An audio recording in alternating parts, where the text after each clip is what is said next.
বাড়ি গিয়ে একটু ফ্রেশ হতে না হতেই বৌদি আমাদেরকে দিয়ে দিল খেতে। আরে বাপরে, এত মিষ্টি দিয়েছে দেখে তো আমার মনটা একদম ভালো হয়ে গেল। এই দেখো আমার ভাইপো তো টেবিলের উপর উঠেই খেলতে শুরু করে দিয়েছে।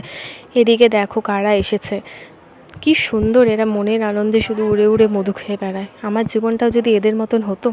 এবার চলো তোমাদেরকে সে ইন্টারেস্টিং ঘরটা দেখাই। আমাদের এখানে সব বাড়িতে তো শোবার ঘর, বসার ঘর, রান্নাঘর এই সব কিছুই আছে, কিন্তু এই দেখো তাঁত ঘরটা কিন্তু আমাদের এখানে কারোর বাড়িতে নেই। এটা একমাত্র এখানে গেলেই দেখা যায়। বেশ ভালো লাগে আমার। প্রত্যেকটা বাড়িতেই কিন্তু এখানে এরকম তাঁত ঘর আছে জানো। আর ছোটোবেলায় বেশিরভাগ সময়টাই আমার এখানেই কাটতো। ব্যাস, তারপরে আমরা রোদ্দুরের মধ্যে ছাতা মাথায় দিয়ে বেরিয়ে পড়লাম একটুখানি ঘুরতে। অ্যাকচুয়ালি মিস্টার পালের কিছু কাজও ছিল এখানে, তাই সে কাজটাও ও সেরে ফেললো, আর সেই ফাঁকে আমাদের একটুখানি ঘোরাও হয়ে গেল। এমনিতে দেখো আমার কিন্তু হাঁটতে একদম ভালো লাগে না, কিন্তু এইখানে এসে তো আমি একেবারে লাফিয়ে লাফিয়ে চলছিলাম। আসলে এখানে পরিবেশটা এতটাই সুন্দর যে এখানে সারাদিন বাইরে থাকতে বেশ ভালো লাগে।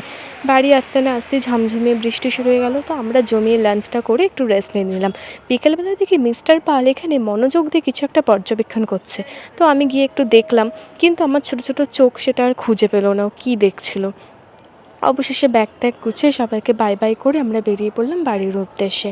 12 বছর পর আমি আবার এখানে এসেছিলাম জানো, তাই যাবার সময় মনটা বেশ খারাপ লাগছিল, কিন্তু তাও মনকে বুঝিয়ে নিলাম আবার সময় সুযোগ হলে অবশ্যই আসবো। তো তোমাদের ভিডিওটা কেমন লাগলো অবশ্যই জানিও, আর ভালো লাগলে কিন্তু একটা লাইক করে দিও।